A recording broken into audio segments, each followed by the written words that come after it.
শত বছরেরও বেশি পুরনো এক জমিদার বাড়ি, যার ভেতরে লুকিয়ে আছে এক গোপন গল্প আর ভয়ঙ্কর রহস্য। সেই বাড়িতে একদিন চ্যাটার্জি পরিবার বেড়াতে আসে। তারা জমিদারের বংশধর, কিন্তু সেখানে আসার পর তাদের সাথে ঘটতে থাকে একের পর এক অদ্ভুত ঘটনা। প্রথম দিনেই তারা খুঁজে পায় এক অদ্ভুত শ্বেতকালীর মূর্তি, যার ব্যাপারে তারা কেউই জানতো না। এমনকি সাদা রঙের কালী মূর্তিও যে পৃথিবীতে এক্সিস্ট করে সেটাও তাদের জানা ছিল না। কিন্তু এই সাদা রঙের কালী দেবী একে একে তাদের জীবন নিতে শুরু করেন। পুলিশ আর চ্যাটার্জি পরিবারের লোকেরা মিলে যখন এই রহস্য উদ্ঘাটন করতে যায়, তখন বেরিয়ে আসে এমন কিছু অজানা ভয়ঙ্কর তথ্য যা তাদের আত্মা কাঁপিয়ে দেয়। কি ছিল সেই রহস্য? আর চ্যাটার্জি পরিবার কি এই রহস্যময় জগৎ থেকে নিজেদেরকে বাঁচাতে পারবে? বলছিলাম 2023 সালে মুক্তিপ্রাপ্ত একটা অসাধারণ হরর মিস্ট্রি সিরিজ শ্বেতকালীর কথা, যার প্রত্যেকটা পরতে পরতে আটকে আছে রহস্যের মায়াজাল। শেষ পর্যন্ত না দেখলে বুঝতেই পারবেন না আসল ঘটনা কি, তাই শেষ পর্যন্ত দেখার অনুরোধ রইল। তো চলুন এখন আর কথা না বাড়িয়ে সরাসরি গল্পে চলে যাই। গল্পটা শুরু হয় বর্তমান সময় থেকে 120 থেকে 150 বছর আগে, যেখানে একটা প্রাসাদ দেখানো হয়। প্রাসাদে জমিদার নরেন্দ্র প্রতাপ পূজা করছিল। সেখানে ওই জমিদারের লোকেরা একটা লোককে ধরে এনেছিল বলি দেওয়ার জন্য। লোকটাকে বলি দেওয়ার আগেই সে লোকটা নিজেকে আঘাত করে। বলি দেওয়ার নিয়ম হলো বলিতে ইউজ করা প্রাণীর শরীরে কোনো খুঁত থাকা যাবে না। এখন এই লোকটা যেহেতু নিজেকে আঘাত করে, যার ফলে জমিদার তাকে বলি দিতে পারবে না। সেটা দেখে ওই লোকটা হাসতে শুরু করে, কিন্তু জমিদারকে তো বলি দিতেই হবে। তাই জমিদার সেখানে তার নিজেরই একটা লোককে বলি দিয়ে দেয়। সিন এখান থেকে শিফট হয়ে প্রেজেন্টে আসে, যেখানে আমরা পলাশ এবং তার হবু বউ উর্মিকে দেখতে পাই। সাথে পলাশের কাজিন অরুণও ছিল। অরুণ তাকে খুব ভালোবাসত। তারা ওই প্রাসাদে যাচ্ছিল, যেটা আমাদেরকে গল্পের একদম শুরুতে দেখানো হয়েছিল। ওই প্রাসাদ অরুণ কিনে নিয়েছিল। সেটা ভেঙে অরুণ নতুন একটা হোটেল বানাবে। এরপর আমরা ওই প্রাসাদের পুরো পরিবারকে দেখতে পাই। তাদের ফ্যামিলি অনেক বড় ছিল। তাদের ফ্যামিলির নাম চ্যাটার্জি ফ্যামিলি। তারা 3 ভাই। সবার বড় ভাই মহিতোষ আর তার স্ত্রীর নাম রাধিকা। তাদের ছেলে হলো অরুণ। সেকেন্ড ভাইয়ের নাম মনতোষ আর স্ত্রী তনিমা। তাদের ছেলে হলো শিমুল আর পলাশ।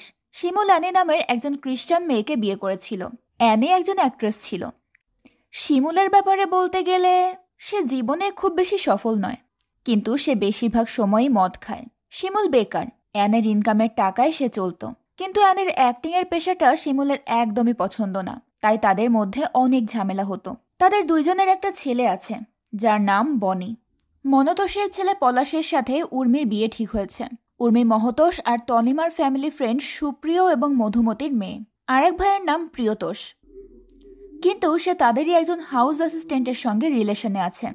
এই প্রাসাদে উর্মি আর পলাশের এঙ্গেজমেন্ট হবে, তাই ফ্যামিলির সবাই এখানে 2 দিনের জন্য থাকতে এসেছে। এই প্রাসাদে বহু বছর কেউ থাকেনি। প্রাসাদটা অনেক পুরনো এবং মেনটেন্যান্সের অনেক কাজ পড়ে আছে। এখানে সেকেন্ড ফ্লোরে কারেন্ট থাকলেও ফার্স্ট ফ্লোরে কারেন্ট নেই। প্রাসাদটা গ্রামের পণ্ডিত বলরামের ছেলে বাবলুই তাদেরকে দিয়েছিল। বাবলু এখানকার একজন কন্ট্রাক্টর। তারা বাবলুকে এই প্রাসাদের লাইটিং সহ বাকি সবকিছুর কাজ দেয়। এদিকে উর্মি, অরুণ আর পলাশ এখানে চলে আসে।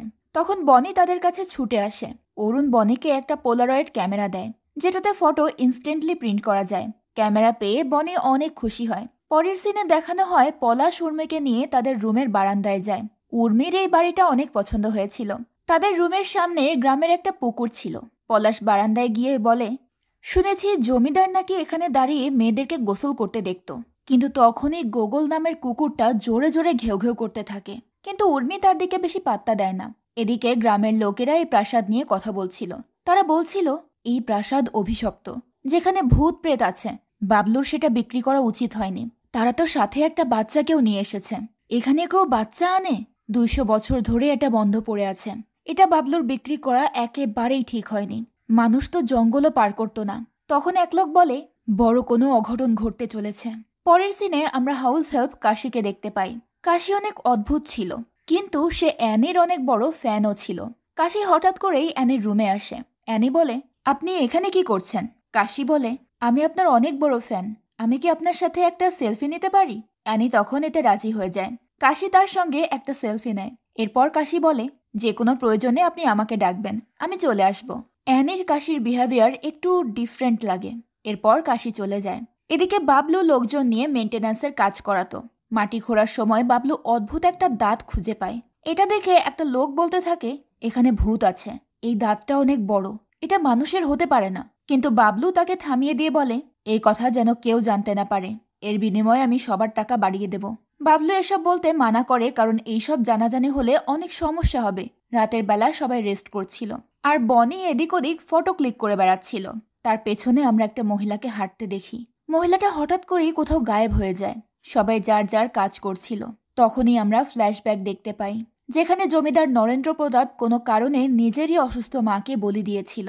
এতে তার অনেক কষ্ট হয়েছিল, তা সত্ত্বেও সে বলি দিয়েছিল। আর এখানে যে বলি হচ্ছিল সেটা অনেক বেশি গুরুত্বপূর্ণ। এর পেছনে নিশ্চয়ই কোনো বড় কারণ আছে। এরপর সিন প্রেজেন্টে আসে। সবাই হঠাৎই একটা আওয়াজ শুনতে পায়। তখন তারা সবাই বাইরে বেরিয়ে আসে। বাইরে এসে দেখে তাদের বাড়ির সামনে একটা দেওয়াল ভেঙে গেছে। সেটার পেছনে আরেকটা জায়গা ছিল। সবাই বলতে থাকে, এই দেওয়াল কিভাবে ভেঙে গেল, আর বাবলু কেন আমাদেরকে এই ব্যাপারে বলল না? কাশি তখন বলে, আমি আগেই বাবলুকে বলেছিলাম এই প্রাসাদ বেশি দিন টিকবে না, কারণ এখানে ভূত আছে। কাশি সবাইকে ঘুমোতে যেতে বলে। সে বলে, আমি এসব পরিষ্কার করে দেব। তারা সবাই তখন সেখান থেকে ফিরে যেতে থাকে। তখনই ওই দেওয়াল আবার ভেঙে যায়। তখন সবাই সেখানে কিছু একটা দেখতে পায়। কাশি তখন ওই দেওয়ালটা ভাঙে, আর তখন সেখান থেকে একটা কালীর মূর্তি বেরিয়ে আসে। কিন্তু এই কালীর মূর্তি অনেক অদ্ভুত ছিল। সাধারণত কালীর মূর্তি কালো হয়ে থাকে, কিন্তু এই মূর্তিটা সাদা ছিল। এই মূর্তিকেই বলে শ্বেতকালী। পরের সিনে আমাদেরকে ফ্ল্যাশব্যাক দেখানো হয়, যেখানে জমিদার আর তার স্ত্রী দাঁড়িয়েছিল। জমিদার তার স্ত্রীকে একটা বই দেয়। জমিদারের স্ত্রীর বাচ্চা হচ্ছিল না, তাই জমিদারের স্ত্রী সব সময় খুব আপসেট থাকতো। তাদের দুজনের মধ্যে অনেক ভালোবাসা ছিল, কিন্তু তাদের মধ্যে শারীরিক ভালোবাসার মাত্রাটা অত বেশি ছিল না। এই জন্য জমিদার তার স্ত্রীর ওপর অনেক বিরক্ত থাকত। এরপর সিন আবার প্রেজেন্টে আসে, যেখানে বাবলু, তার বাবা বলরাম, গ্রামের পঞ্চায়েত প্রধান আর সাথে গ্রামের অনেক মানুষ ওই প্রাসাদে শ্বেতকালী দেখতে এসেছিল। চ্যাটার্জি পরিবার বাবলুকে জিজ্ঞেস করে, এইসব কি? বলরাম বলে, কেউ জানতো না যে শ্বেতকালী প্রাসাদের ভেতরে আছে। সবাই ভেবেছিল তাকে বিসর্জন দেওয়া হয়েছে। বলরাম তার হাত কেটে শ্বেতকালীর পায়ে স্পর্শ করে। প্রধান বাবলুর উপর রাগারাগি করে বলে, আমি মানা করেছিলাম এই গ্রামে যেন বাইরের কাউকে না আনা হয়। সে চ্যাটার্জি পরিবারকে বলে, প্রাসাদ কেনার আগে আপনাদের চেক করা উচিত ছিল। কিন্তু চেক তো দূরের কথা, আপনারা কারোর সঙ্গে কোনো কথাও বলেননি। এখানে সবাই নিজেদের সাথে তর্ক করতে শুরু করে। তখন চ্যাটার্জি পরিবার বলে, তারা কখনোই কোনো মন্দিরের ভেতর শ্বেতকালী দেখেনি। গ্রামের লোকেরা অনেক ভয়ে ছিল। তারা ভাবছিল কালী রেগে যাওয়ার কারণে গ্রামে আবার মহামারী আসবে। বলরাম বলে, শ্বেতকালী এক্সিস্ট করে। 1 দশক আগে একজন যোগী এখানে এসেছিল। সে ঘোর তপস্যা করে সিদ্ধিপ্রাপ্ত হয়েছিল। সেই জমিদারকে শ্বেতকালীর রিচুয়াল শিখিয়েছিল। পরবর্তীতে গ্রামে মহামারী আসে, অনেক মানুষ মারা যায়। সবাই তখন ভাবে কালী অসুস্থ, তাই সেবার জন্য মানুষকে নিজের কাছে নিয়ে যাচ্ছে। বলরাম আরও বলে, জমিদার এসব থামানোর জন্য শ্বেতকালী প্রতিষ্ঠা করে, যার মানে কালী অসুস্থ। এই কারণেই তার শরীরে রক্ত বা কালো রং নেই। জমিদার পূর্ণিমার রাত থেকে পুজো শুরু করেছিল। সেখানে নরবলি দেওয়া হতো, আর এই বলি মানুষের নিজের ইচ্ছায় হতো। সবাই নিজের ইচ্ছায় বলি দেবে, আর বলি শেষে ওপরে গিয়ে তারা কালী মায়ের সেবা করবে। কালী যখন সুস্থ হয়ে যাবে, তখন সে আবার কালো রঙে ফিরে আসবে। প্রতি পূর্ণিমার রাতে পূজা শুরু হতো। 3 দিন একটানা পূজা হতো আর বলি হতো। একবার শেষ জমিদার নরেন্দ্র প্রতাপ অসুস্থ হয়েছিল, তাই সে পূজা শুরু করেছিল। কিন্তু ধীরে ধীরে গ্রামবাসী বুঝতে পারে যে জমিদার লুকিয়ে অনেক মানুষের বলি দিয়েছে। তখন থেকেই এই পূজা থেমে গিয়েছিল। এর 7 দিন পর গ্রামে কলেরার মহামারী আসে, যার ফলে গ্রামের অনেক মানুষ মারা যায়। এই জন্যই এই গ্রামের নাম খারাবানি। পণ্ডিত বলরাম এসব জানত, কারণ তার 9টা জেনারেশন এখানে পণ্ডিতের কাজ করেছে। এসবের সমস্ত পদ্ধতি ইতিহাসে লেখা ছিল। তারা বলেছিল এই গ্রাম একটা ট্রাইবাল গ্রাম, কিন্তু এখানে তারা এক্সিস্ট করে না। তখন প্রিয়তোষ বলে, এই কালীর সাথে আমাদের কোনো সম্পর্ক নেই। তখন বলরাম বলে, দেবী নিজে দর্শন দিয়েছে। এখানে রাজবাড়িতে যেহেতু পুজো হতো, তাই এবারও করতে হবে। যদি পুজো না হয় তাহলে দেবীর রাগের অভিশাপ গ্রামকে শেষ করে দেবে। বলরাম আরও বলে, কাল থেকে পূর্ণিমা শুরু। কাল থেকেই একটানা 3 দিন পুজো করতে হবে, যেখানে বলিও দেওয়া হবে, আর তারপরেই শ্বেতকালীকে বিসর্জন করতে হবে। এই কথা বলে সবাই যে যার বাড়িতে চলে যায়। এসব নিয়ে চ্যাটার্জি পরিবার আলোচনা করতে থাকে। এখানে সবার মাঝে মতবিরোধ তৈরি হয়। সেখানে ছোটরা ভাবছিল এসব কিছুই না, সব বানানো গল্প। অনেকক্ষণ তর্ক করার পর এই পুজোতে সবাই রাজি হয়ে যায়, কিন্তু উর্মি বলি দিতে মানা করে দেয়। পরদিন বলরাম এসে সবাইকে বোঝায় যে বলি ছাড়া পুজো অসম্পূর্ণ। আমরা যদি বলি না দেই তাহলে দেবী নিজে এসে বলি নিয়ে যাবে। অরুণ তখন বলে, তাহলে এটাই হতে দিন, আপনি বলি ছাড়াই পুজোর আয়োজন করুন। এরপর রাতে পুজো শুরু হয়। সবাই সেই পুজোয় সামিল হয়। মণ্ডপে গোগল উঠেছিল, এটা দেখে বাবলু রাগারাগি করে, কিন্তু উর্মি এর জন্য বাবলুকে অনেক কথা শোনায়। এরপর প্রথম রাতের পূজা কমপ্লিট হয়ে যায়। এরই মাঝে অরুণের গার্লফ্রেন্ড মায়া তাকে কল করে, যাকে আগে কেউ দেখেনি। সবাই তখন তাকে নিয়ে মজা করতে থাকে। রাতের বেলা অরুণ বারান্দায় আসে, তখন আমরা তার পেছনে ওই মহিলার ছায়া দেখতে পাই। আওয়াজ পেয়ে অরুণ পেছনে তাকায়, কিন্তু সে কিছুই দেখতে পায় না। পরদিন তারা সবাই শ্বেতকালীর সামনে গোগলের জিভ কাটা লাশ পড়ে থাকতে দেখতে পায়। সামনেই শ্বেতকালীর তলোয়ার পড়েছিল। এসব দেখে সবাই অনেক অবাক হয়। উর্মি গোগলকে মৃত অবস্থায় দেখে সহ্য করতে পারে না। পরের সিনে আমরা দেখি জমিদার নরেন্দ্র প্রতাপ একটা লোককে জোর করে ধরে এনেছে তার স্ত্রীর সঙ্গে শারীরিক সম্পর্ক করার জন্য। জমিদার এর জন্য তার স্ত্রী এবং লোকটাকে জোর করতে থাকে, কিন্তু তারা কোনোভাবেই রাজি হচ্ছিল না। একটা পর্যায়ে জমিদারের স্ত্রী সেখান থেকে পালিয়ে যায়। ওদিকে উর্মি এই ঘটনায় প্রচণ্ড ভেঙে পড়ে। তারা সবাই পুলিশকে খবর দেয়। বাবলু সেখানে আসলে উর্মি তাকে দেখে রেগে গিয়ে বলে, তুমি মেরে ফেলেছো গোগলকে, কারণ কাল তুমি গোগলকে বাজে কথা বলেছিলে। বাবলু বলে, আমি কেন নিরীহ কুকুরটাকে মারতে যাব? বলরাম বলে, এটা অলৌকিক মৃত্যু, কারণ আমি আগেই বলেছিলাম দেবী বলি না পেলে নিজে এসে নিয়ে যান। বলরাম উর্মিকে বলে, তুমি বাবলুকে বাধা দিয়েছিলে, তাই দেবী নিজে এসে বলি নিয়ে গেছে। আজ পলাশ আর উর্মির এঙ্গেজমেন্ট হওয়ার কথা ছিল, কিন্তু এই ঘটনার কারণে তাদের এঙ্গেজমেন্ট ক্যান্সেল হয়ে যায়। এই ঘটনায় তারা সবাই অনেক ভেঙে পড়েছিল। পুলিশ অফিসার এক কনস্টেবলকে বলে, বাবলুর একটা ব্রাইট পলিটিক্যাল ক্যারিয়ার আছে, এই জন্য সে কখনোই এই ভুল করবে না। কনস্টেবল বলে, হয়তো সত্যিই দেবী কালী নিজের বলি নিয়ে গেছে। এরপর বলরাম চ্যাটার্জি ফ্যামিলির সঙ্গে এসব নিয়ে আলোচনা করে। এখানে বলরাম বলে, দেবীর পূজায় কোনো বিঘ্ন ঘটলে পরিবারের বাচ্চা এবং মহিলাদের ওপর সংকট আসে, আর বাধা প্রদানকারী ব্যক্তিকে মূল্য দিতে হয়। যেহেতু উর্মি কাল বলিতে বাধা দিয়েছিল, তাই সে যে জিনিসটাকে সব থেকে বেশি ভালোবাসে, মানে তার গোগল, তাকে হারিয়ে ফেলেছে। চ্যাটার্জি পরিবার এই ঘটনার কারণে অনেক ভয় পেয়ে গিয়েছিল, তাই তারা বলে, আমরা সবকিছুর অ্যারেঞ্জমেন্ট করে দেব, আপনি পূজা চালিয়ে যান, কিন্তু আমরা এখানে আর থাকতে পারবো না। তারা সবাই এখন বলিকেও সমর্থন করে। উর্মিও আর এবার কোনো বাধা দেয় না। এরপর তার সবাই মিলে সেখান থেকে যাওয়ার প্রস্তুতি নিতে থাকে। এরই মাঝে অ্যানি উর্মির কাছে এসে বলে, হয়তো কোনো বিশেষ লোক গোগলকে মেরেছে, কারণ মহিতোষ চায় না অরুণ এখানে হোটেলের বিজনেস করুক। তখনই সেখানে অরুণ আসে। উর্মি অরুণকে বলে, তুমি আমাকে কথা দাও, এখানে হোটেল বানালে আমাদের গোগলের জন্য একটা সুইট রাখবে। অরুণ তখন তাকে কথা দেয়। এদিকে অরুণের মাও বলছিল, এসব কেউ ইচ্ছা করেই করেছে, নিশ্চয়ই উর্মি আর পলাশের এঙ্গেজমেন্টে কেউ খুশি না, তাই এটা করেছে। কিছুক্ষণ পর তারা সবাই রেডি হয়ে যায়। উর্মি গোগলের বডি নিয়ে বসেছিল। উর্মি পলাশকে বলে, গোগলের দুটো দাঁত মিসিং, তাছাড়া কেউ গোগলের জিভ কেন কাটবে? এটা পলাশও বুঝতে পারছিল না। তখনই উর্মির রুমে বনি এসে গোগলের সাথে খেলতে চায়। বনিকে কেউ বলেনি যে গোগল মারা গেছে, তাই পলাশ বনিকে বলে দেয় যে গোগল এখন খেলবে না। সেটা শুনে বনি চলে যায়। এরপর তারা সবাই বাড়ি থেকে বের হয়, কিন্তু গ্রামের সব লোক তাদেরকে ঘিরে ফেলে। গ্রামের লোকেরা তাদেরকে বলে, এই পুজো শেষ না হওয়া পর্যন্ত তারা কেউ যেতে পারবে না, কারণ তারা পুজোর নিয়ম ভেঙেছে, যার কারণে গ্রামের এক ব্যক্তি অ্যাক্সিডেন্টে মারা গেছে। গ্রামের লোকেরা বলে যে তারা এভাবে এখান থেকে চলে গেলে গ্রামের ওপর আবার মহামারী আসবে, এটা তারা কোনোভাবেই চায় না। এই কারণেই তারা সবাই মিলে চ্যাটার্জি পরিবারকে আটকায়। তখন প্রধান এসে গ্রামবাসীকে বলে, যতদিন না এই পুজো শেষ হচ্ছে ততদিন এরা কোথাও যাবে না। এতে পুরো পরিবার অনেক চিন্তায় পড়ে যায়। মহিতোষ প্রশাসনের কাছে এই ব্যাপারে হেল্প চায়, কিন্তু এই বিষয়টা ধর্মের সঙ্গে যুক্ত থাকায় কেউই তাদের সাহায্য করতে রাজি হয় না। অ্যানির আবার সামনে শুট ছিল, সে কোনোভাবেই এখানে থাকতে চাচ্ছিল না, তাই সে একটু রাগারাগি করছিল। তখন শিমুল এটা নিয়ে অ্যানির সঙ্গে ঝগড়া শুরু করে দেয়, কারণ শিমুল তো এমনিতেই অ্যানির শুটিং পছন্দ করতো না, তার উপর আবার এখানে এই ঝামেলা। এখানে অ্যানি শিমুলকে বলে, তুমি নিজে তো কিছুই করো না, আমি শুটে না গেলে তোমার কি হবে? শিমুল তখন চুপ করে যায়। রাতের বেলা বাইরে গোগলের জন্য কবর খোঁড়া হয়, সেখানে উর্মি এসে বসে। তখন আরও দুজন লোক এসে ওই বড় বড় দাঁতের ব্যাপারে বলে। উর্মি তখন জিজ্ঞেস করে, ওই দাঁতটা কার? ওই লোকগুলো বলে, ওইটা কোনো দৈত্যের দাঁত, আর এই জায়গাটা কোনো কালী দেবীর বাড়ি ছিল, তার অনেক দৈত্য চাকর বাকর ছিল, আর এই দাঁত তাদের মধ্যেই একজনের হবে। কিছুক্ষণ পর উর্মি, পলাশ আর অরুণ এই ব্যাপারে আলোচনা করে। তাদেরও সন্দেহ হচ্ছিল এই কাজ কোনো বিশেষ লোক করেছে। অরুণ উর্মিকে বলে, আমি এই বাড়ি কখনোই বিক্রি করব না, তোর যখন ইচ্ছা এখানে এসে গোগলকে রেখে যাস।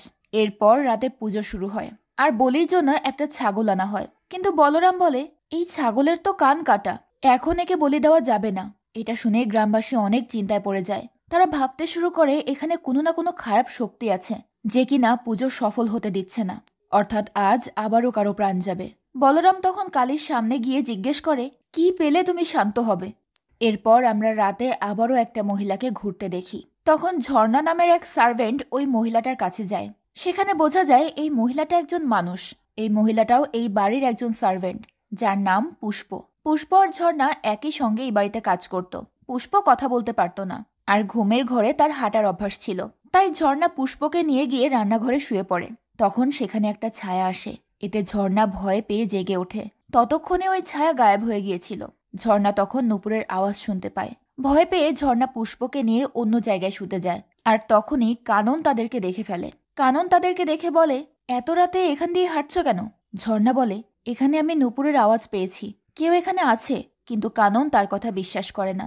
সে ঝর্ণাদেরকে বসার ঘরে ঘুমোতে বলে। এরপর ফ্ল্যাশব্যাকের সিন দেখানো হয়, যেখানে নরেন্দ্র প্রতাপের স্ত্রী নয়নতারা পুকুরে গোসল করছিল। সে গত রাতের ঘটনার জন্য এতটাই ট্রমাটাইজড ছিল যে বাইরে যে কোনো লোককে দেখেই সে লজ্জায় মুখ লুকাচ্ছিল। রাতের বেলা নয়নতারা তার গহনা পরে বিছানায় বসে। তখনও তার গত রাতের ঘটনা মনে পড়ছিল। তার নিজের স্বামী তাকে অন্য কারোর সঙ্গে থাকার জন্য জোর করছিল, এটা সে কোনোভাবেই মেনে নিতে পারেনি। সিন প্রেজেন্টে আসে। প্রিয়তোষ রাতে সবাইকে দরজা বন্ধ করে ঘুমাতে বলে। এদিকে বাবলু বাইরে বসে ফোনে কথা বলছিল। তখনই সেখানে বলরাম এসে বলে, তুমি কার সঙ্গে ব্যবসা করছো, কার সঙ্গে বন্ধুত্ব করছো, আর কোথা থেকে অর্থ উপার্জন করছো তা নিয়ে আমার কোনো মাথা ব্যথা নেই। তোমার কর্মফল তুমি পাবেই। তবে আমি যদি জানতে পারি যে তুমি আমার পুজোয় বাধা সৃষ্টি করছো, তাহলে কিন্তু আমি তোমাকে ছাড়বো না। বাবলু এটা শুনে বলে, ছাগলের কান কি আমি কেটেছি নাকি? এখন সব দোষ আমার হবে। পুরো গ্রামের লোককে তুমি খেপিয়ে তুলেছ। বলরাম বলে, আমার পুজো নিয়ে আমি কোনো রকম ছেলে খেলা করব না। এই বলে বলরাম সেখান থেকে চলে যায়। রাতে অরুণ মদ খাচ্ছিল। তখন তার রুমে পলাশ আসে। পলাশ বলে, জেঠু এখানে উকিল নিয়ে এসেছে। বড় মায়ের আলমারি থেকে এঙ্গেজমেন্ট রিং বের করে নিয়ে যেতে দেখলাম। অরুণ বলে, ওই উইলে কি আছে? আমাকে নিশ্চয়ই ডিজোন করবে। পলাশ বলে, শিমুল আর আনের আর একটা সন্তান না হলে তারা প্রপার্টি পাবে না। এটা শুনে অরুণ বলে, বনিকেও এর মধ্যে রেখেছে। এরপর অরুণ আর পলাশ সেখানে বসেই মদ খায়। এখানে বোঝা যায় অরুণের সাথে তার বাবা মহিতোষের ভালো সম্পর্ক নেই। অরুণ তার বাবার সাথে কথাও বলে না। ওদিকে গ্রামের মহিলারা বলরামকে রাতের খাবার দিতে যায়। তারা বলে, আর কতদিন ছেলের উপর রাগ করে থাকবে? বলরাম বলে, বাবলু এখন পুরুত্ব ছেড়ে জমির দালালি করছে, এটা আমি কখনোই মেনে নেব না। একটা মহিলা জিজ্ঞেস করে, আজও কি কেউ মরবে? বলরাম বলে, দেবীর যা ইচ্ছা তাই হবে, মন শক্ত করো। দেবী গ্রামের লোকেদের কোনো ক্ষতি করবে না। তবে রাজবাড়ির লোকেদের কি হবে সেটা জানি না। রাজবাড়িতে তনিমা আর মনতোষ রুমে ছিল। তনিমা অনেক ভয় পেয়েছিল। সে মনতোষকে বলে, কারো কিছু হবে না তো? মনতোষ তাকে সান্ত্বনা দিয়ে বলে, কারো কিচ্ছু হবে না। বনি আজ তার বাবা মায়ের সঙ্গেই শুয়েছিল। তার বাবা মা ঘুমিয়ে গেলে বনি তার ক্যামেরা বের করে বাবা মায়ের ছবি তোলে। এরপর ক্যামেরা নিয়ে বিছানা থেকে নেমে যায়। এদিকে প্রিয়তোষ আর কানন ঘরে ছিল। কানন প্রিয়তোষকে বলে, তোমার বড় দাদার উপর এত রাগ কেন? সে আমাকে মেনে নেয়নি তাই? আমাকে তো এই বাড়ির কেউই মেনে নেয়নি। বাচ্চার আয়া তো আর বাড়ির বউ হতে পারে না। তুমি আমাকে ছেড়ে দাও। প্রিয়তোষ বলে, মাঝরাতে এসব বাজে কথা কেন বলছো? এত বড় একটা ঘটনা ঘটে গেল। আমার মনে হচ্ছে আমরা এই বাড়িতে আটকে গেছি। প্রিয়তোষের সাথে মহিতোষের ঝামেলা ছিল, তাই গোগলের এই ঘটনার জন্য সে মহিতোষকে দায়ী করে। কিন্তু কানন বলে, আমার মনে হয় এটা গ্রামের কোনো লোক করেছে, আর না হয় এটা সত্যি কোনো অলৌকিক ঘটনা। কিন্তু প্রিয়তোষ তার কথা হেসে উড়িয়ে দেয়। উর্মি রাতে তার রুম থেকে বের হলে বাইরে বাবলুকে ফোনে কথা বলতে দেখে। উর্মি বাবলুকে সন্দেহ করছিল, তাই সে বাবলুর পেছন পেছন যায়। বনি বাইরে দাঁড়িয়ে শ্বেতকালীর ছবি তুলছিল। তখন উর্মি তাকে দেখতে পেয়ে বলে, তুই এত রাতে এখানে কেন ঘুরছিস? উর্মি বনিকে ঘুমানোর জন্য ঘরে পাঠিয়ে দেয়। উর্মি তখন শ্বেতকালীর মূর্তির দিকে দেখে ঘরে চলে যায়। উর্মির ঘুম আসছিল না। রাতে উর্মি ঘরে নুপুরের আওয়াজ শুনতে পায়। সে তার রুমের সামনে দিয়ে একটা ছায়াকেও হেঁটে যেতে দেখে। ছায়াটা একদমই কালীর মতো ছিল। তার হাতে ছিল শ্বেতকালীর হাতে সেই অস্ত্রটা। উর্মি ছায়ায় স্পষ্ট সেটা দেখতে পায়। সে অনেক ভয় পেয়ে তার রুমে গিয়ে চুপ করে বসে থাকে। কিছুক্ষণ পর কালীর ওই ছায়া সেখান থেকে চলে যায়। পরদিন সকালে অরুণ আর পলাশ একসঙ্গে ঘুমাচ্ছিল। তখন প্রিয়তোষ তাদের দরজায় নক করতে থাকে। পলাশ দরজা খুললে প্রিয় বলে, মনতোষ আর তনিমা দরজা খুলছে না। তখন তারা সবাই সেখানে যায়, কিন্তু মনতোষ দরজা খোলে না, যার ফলে অরুণ আর অর্ণব দরজা ভেঙে ফেলে। আর ভেতরে ঢুকে তারা যা দেখতে পায় তাতে তারা অবাক হয়ে যায়। ভেতরে তনিমার জিভ কাটা লাশ পড়েছিল, আর মনতোষ রক্তমাখা শরীরে মেঝেতে বসেছিল। তনিমার ভয়ঙ্কর লাশ দেখে সবাই অনেক বেশি ভয় পেয়ে যায়। পুলিশ এসে তনিমার খুনের দায়ে মনতোষকে অ্যারেস্ট করে নিয়ে যায়, কারণ মনতোষই রাতে তার পাশে ছিল। মনতোষ ওই সময় ঘুমিয়েছিল। তাই কি হয়েছে সে এই ব্যাপারে কিছুই জানতো না।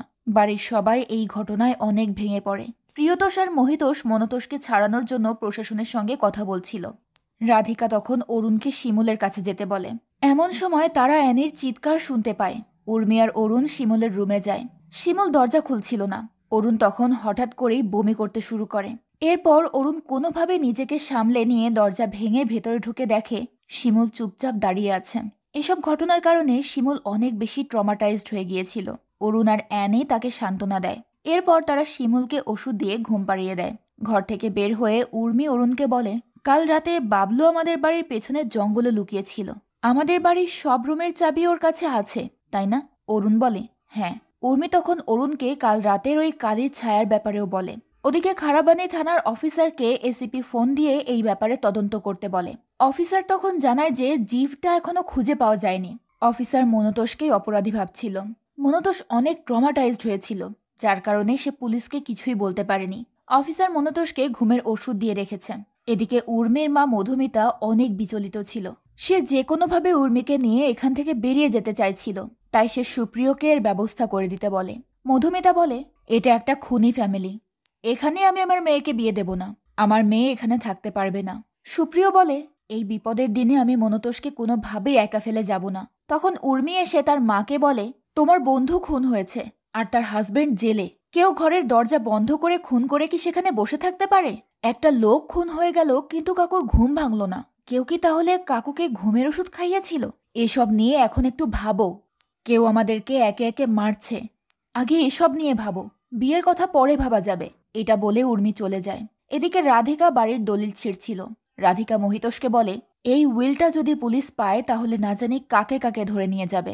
মহিতোষ বলে, আমার প্রপার্টি আমি যাকে খুশি তাকে দেব, পুলিশ কি করবে? ওদিকে একজন জেলে বসে আছে, আর এদিকে এখন প্রিয় কাননকে বিয়ে করবে। ও যদি ওই ঝিকে বিয়ে করে তাহলে একটা পয়সাও আমি ওকে দেব না।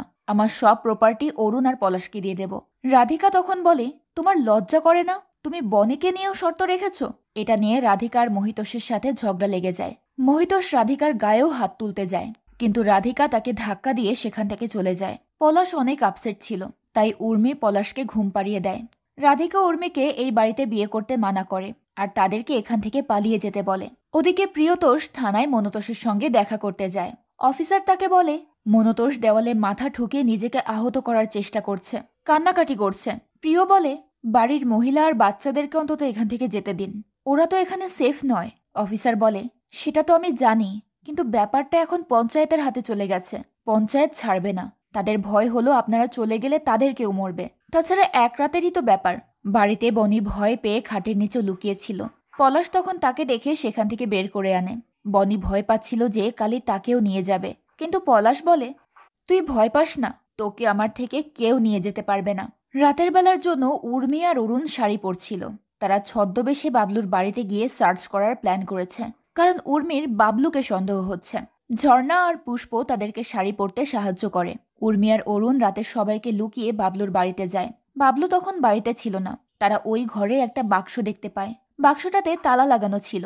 অরুণ আর উর্মি সেই বাক্সের চাবি খুঁজে বের করে ভেতর থেকে অনেক পুরনো একটা বড় খাতা পায়। উর্মি ওই খাতার পেজগুলোর ছবি তুলে নেয়। আর ঠিক তখনই বাবলু বাড়িতে চলে আসে। তারা বাবলুর আওয়াজ পেয়েই ঘরের ভেতর লুকিয়ে পড়ে। বাবলু তখন ফোনে কথা বলায় ব্যস্ত। সেই সুযোগে অরুণ আর উর্মি সেখান থেকে বেরিয়ে যায়, আর বাবলু সেটা টেরই পায় না। বাড়ি গিয়ে উর্মি ওই পেজের ছবিগুলো তার ল্যাপটপে দেখতে থাকে। ওই পেজগুলোতে কিছু ঘটনার ব্যাপার লেখা ছিল, যেটা বহু বছর আগে জমিদার নরেন্দ্র প্রতাপ লিখেছে। উর্মি ওই লেখাগুলো পড়তে থাকে। সিন এখান থেকে ফ্ল্যাশব্যাকে যায়, যেখানে নরেন্দ্র প্রতাপের মা আরও একটা বিয়ের আয়োজন করছিল। এখানে জানা যায় জমিদারের প্রথম স্ত্রী নয়নতারা আত্মহত্যা করেছিল। এরপর তার মা আবার তার বিয়ের আয়োজন করে। প্রতাপের মা বলে, মেয়েটার বয়স 14 বছর, এবার বংশধর আসবেই। এরপর নরেন্দ্র প্রতাপের অভয়া নামের একটা অল্প বয়স্ক মেয়ের সঙ্গে বিয়ে হয়। রাতে নরেন্দ্র ওই মেয়েটার সঙ্গে সময় কাটানোর মুহূর্তে সেখানে নয়নতারাকে দেখে ভয় পেয়ে যায়। অভয়া বুঝতে পারে না তার কি হচ্ছে। নরেন্দ্র প্রতাপ তখন নয়নতারাকে দেখে ভয় পাচ্ছিল। নয়নতারা তার কল্পনা ছিল। এরপর অভয়া নরেন্দ্রর পছন্দের গান শিখতে থাকে, যেটা আগে নয়নতারা তাকে শোনাতো। এটা দেখে নরেন্দ্র প্রতাপ স্মাইল করে আর বলে, সে যা চায় আমি তো তাকে দিতে পারবো না, আমি কি তাকে সত্যিটা বলে দেব? এখানে জানা যায় নরেন্দ্র প্রতাপ পুরুষত্বহীন। সে কখনোই সন্তান জন্ম দিতে পারবে না, তাই পুরুষত্ব ফিরে পাওয়ার জন্য সে বিভিন্ন জায়গা থেকে ওষুধ আনত, কিন্তু কিছুতেই কোনো লাভ হতো না। একদিন অভয়া তার এই গোপন কথাটা জেনে যায়। নরেন্দ্র তখন অভয়াকে বলে, এটা যদি কেউ জানতে পারে তাহলে তোকে মেরে ফেলবো। অভয়া তখন ভয় পেয়ে সেখান থেকে চলে যায়। তখন নরেন্দ্র প্রতাপের বন্ধু দেবনাথ সেখানে এসে ওই ব্যাপারে জিজ্ঞেস করলে নরেন্দ্র প্রতাপ তাকে সত্যিটা বলে দেয়। দেবনাথ তখন তাকে একটা কঠিন আর নির্মম প্রথার ব্যাপারে জানায়, যার মাধ্যমে সে তার পুরুষত্ব ফিরে পেতে পারে। মূলত দেবনাথই তখন তাকে ওই শ্বেতকালীর ব্যাপারে জানায়। দেবনাথ বলে যে শ্বেতকালীর সাধনা করলেই সে তার পুরুষত্ব ফিরে পাবে। দেবনাথ এখানে শ্বেতকালীর পূজার জন্য নরেন্দ্র প্রতাপকে নরবলি দিতে বলে, আর নরেন্দ্র প্রতাপও তার পুরুষত্ব ফিরে পাওয়ার জন্য নরবলি দিতে রাজি হয়ে যায়। এরপর সে তার প্রাসাদে শ্বেতকালী প্রতিষ্ঠা করে আর একটা লোককে ধরে আনে নরবলি দেওয়ার জন্য।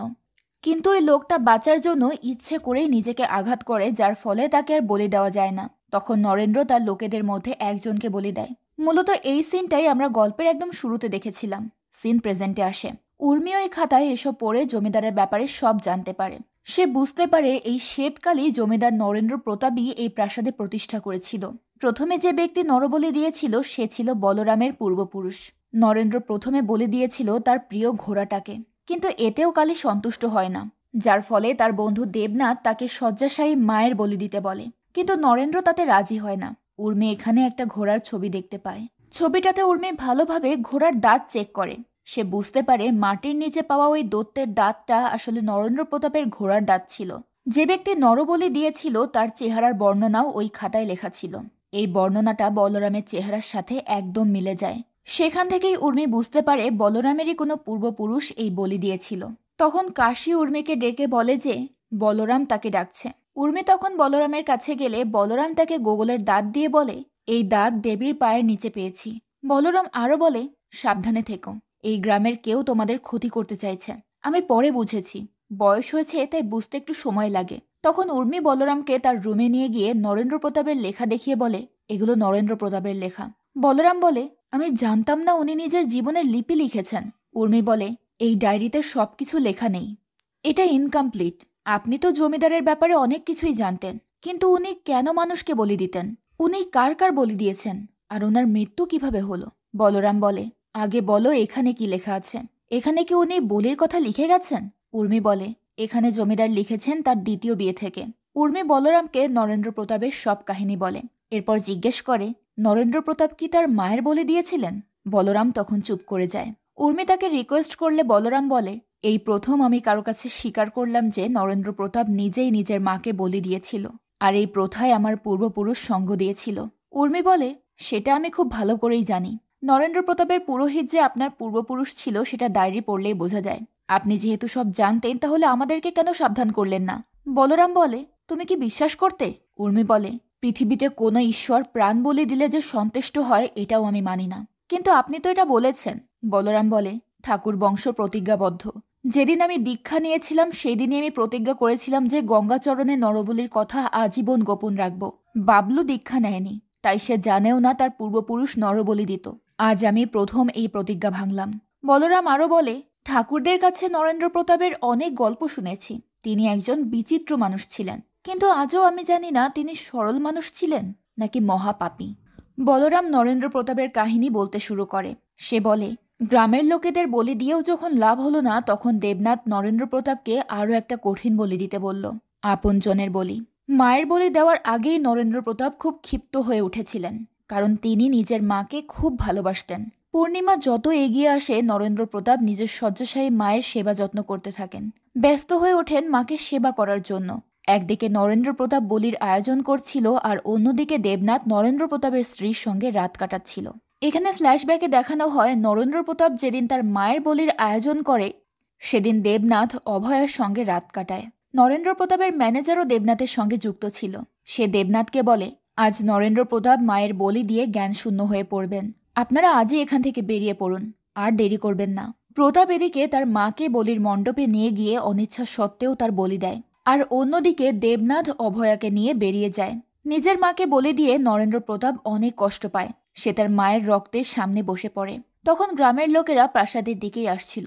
প্রতাপের প্রহরীরা এসে তাকে বলে, ম্যানেজার গ্রামের মানুষকে জানিয়ে দিয়েছে এই বলির ব্যাপারে। আপনি এখান থেকে বেরিয়ে পড়ুন, আমরা সব সামলে নেব। প্রহরী আরও বলে যে অভয়া সব টাকা পয়সা গহনা নিয়ে পালিয়ে গেছে, তার সাথে দেবনাথও আছে। এটা শুনে নরেন্দ্র প্রতাপ দিশেহারা হয়ে পড়ে, কারণ দেবনাথই তো তাকে মায়ের বলি দেওয়ার জন্য উস্কে দিয়েছিল। নিজের স্ত্রী আর বন্ধুর বিশ্বাসঘাতকতার কারণে সে নিজের মাকে হারিয়ে ফেলে। এসব কথা ভেবে বেচারা একেবারে জ্ঞানশূন্য হয়ে যায়। প্রহরীদের কোনো কথাই তার কানে যাচ্ছিল না।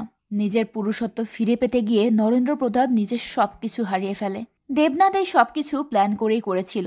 গ্রামের লোকেরা জমিদারকে মারার জন্য আসছিল, কিন্তু নরেন্দ্র প্রতাপ এতটাই কষ্ট পেয়েছিল যে সে নিজে না পালিয়ে তার রুমে গিয়ে প্রচণ্ড কষ্টে বিষ পান করে আত্মহত্যা করে।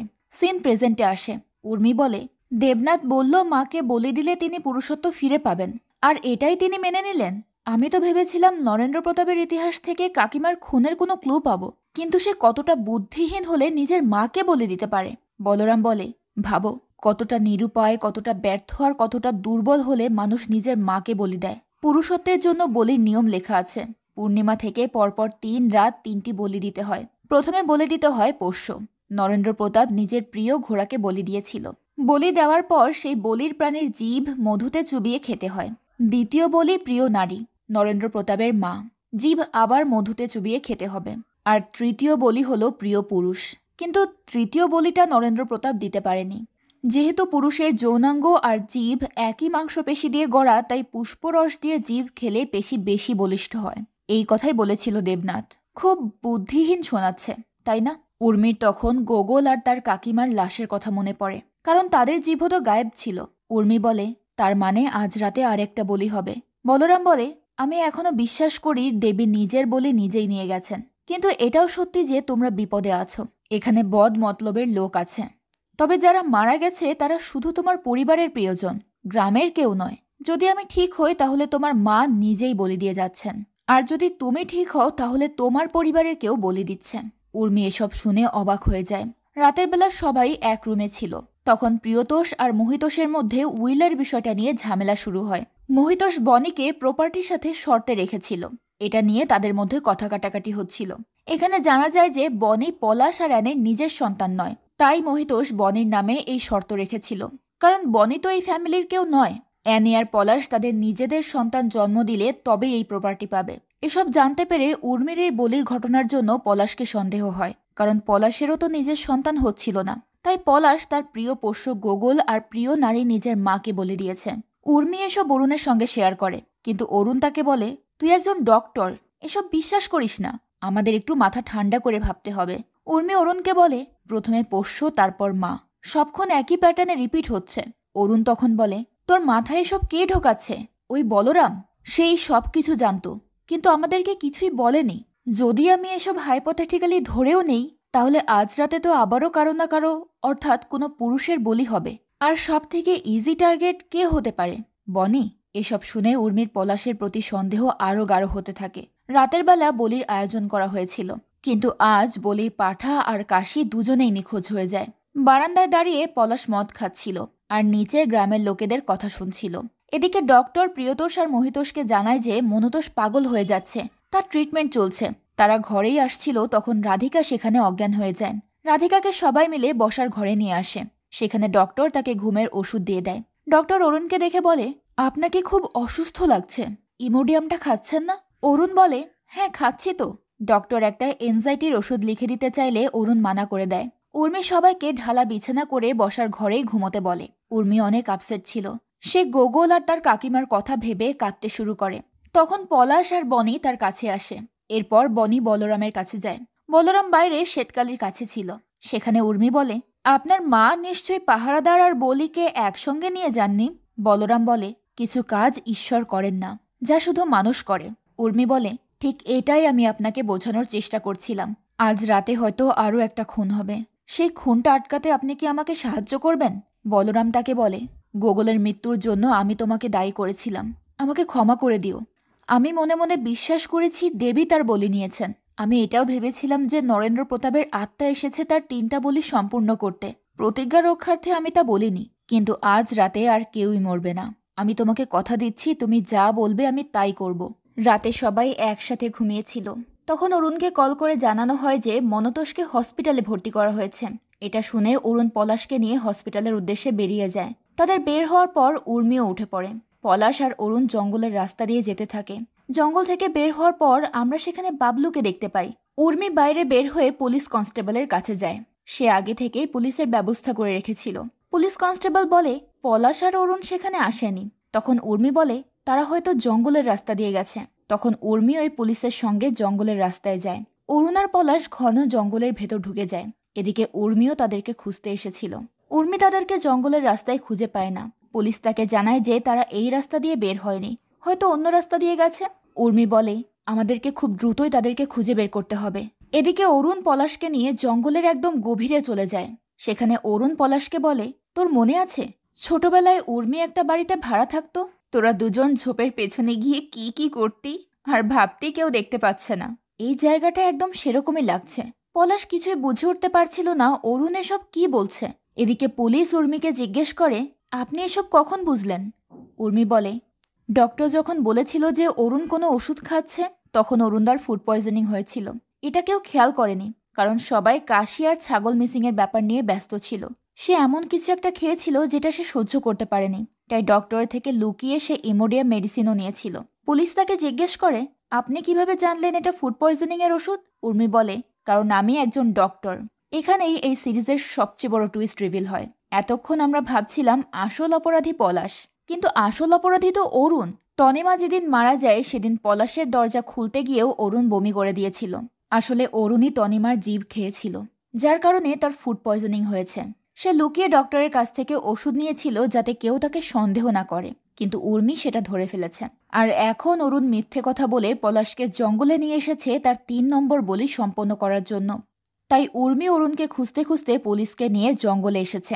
এদিকে অরুণ আবার বমি করতে শুরু করে। পলাশ তাকে সামলাতে যায়, তখন অরুণ রেগে গিয়ে বলে সব তো রেডিমেডই পেয়েছিস তুই পলাশ, কোনো স্ট্রাগল করিসনি। যা চেয়েছিস সব পেয়েছিস, টাকা, উর্মি, বিজনেস, ভালোবাসা, সবকিছু। পলাশ তার কথা কিছুই বুঝতে পারছিল না। অরুণ বলে তুই যা যা চেয়েছিস সবসময় সেগুলোই পেয়েছিস। অরুণ পলাশকে জড়িয়ে ধরে বলে আমি তোকে খুব ভালোবাসি। পলাশ বলে আমি জানি, কিন্তু তুই এসব এখন কেন বলছিস? অরুণ বলে আমি সব করেছি, আমি ভেবেছিলাম এবার সব ঠিক হয়ে যাবে, কিন্তু হলো না। পলাশ জিজ্ঞেস করলে তোর কি হয়েছে? পলাশ বলে সে সব জানে। কাল সে যখন তোকে জড়িয়ে ধরে কাঁদছিল তখন আমাকে খেয়াল করেছিল, সব বুঝতে পেরেছিল। আমার মনে হয় সে সব জানে। এটাই কানেকশন, এই যে একে অপরের মন পড়তে পারা। পলাশ বলে তুই কেন বারবার উর্মিকে নিয়ে কথা বলছিস?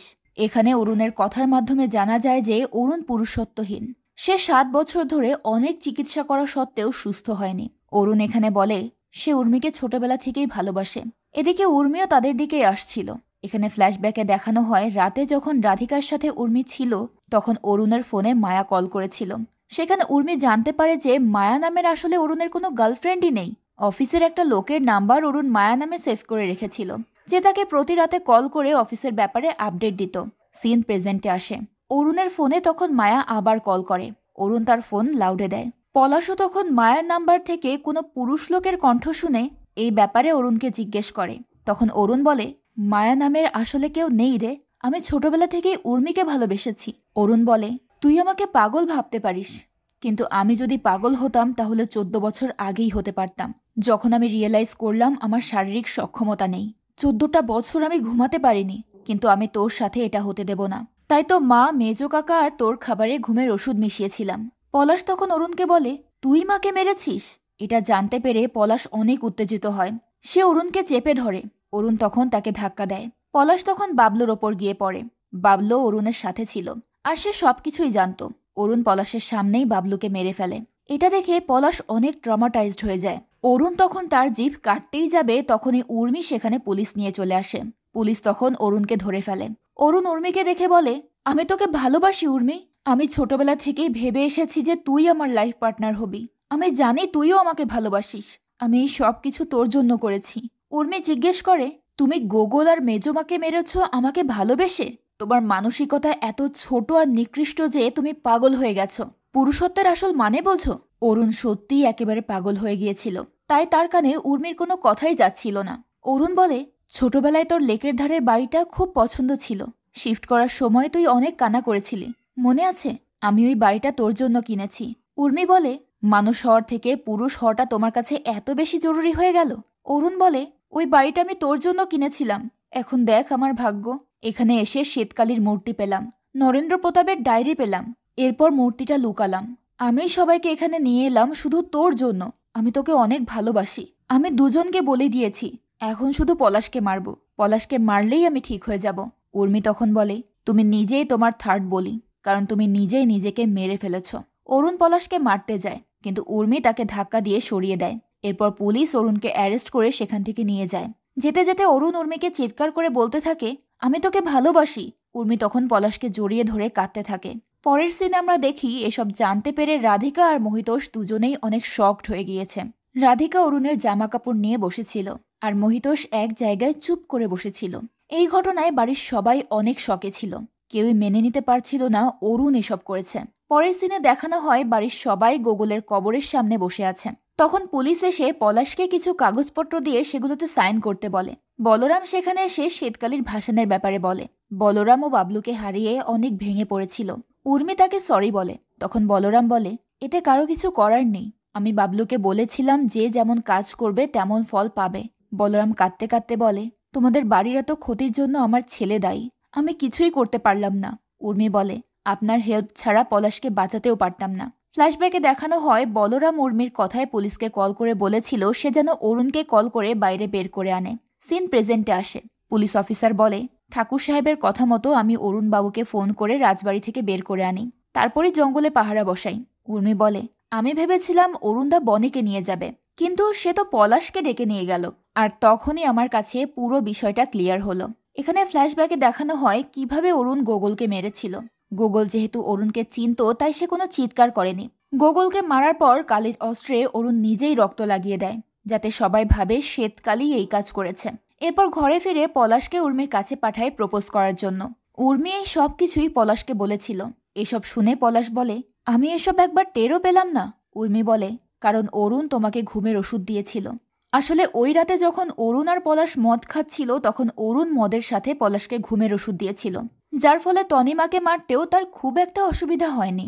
ওই রাতে তনিমা আর মনতোষ দুজনকেই ঘুমের ওষুধ দেওয়া হয়েছিল, যার ফলে মনতোষও কিচ্ছু বুঝতে পারেনি।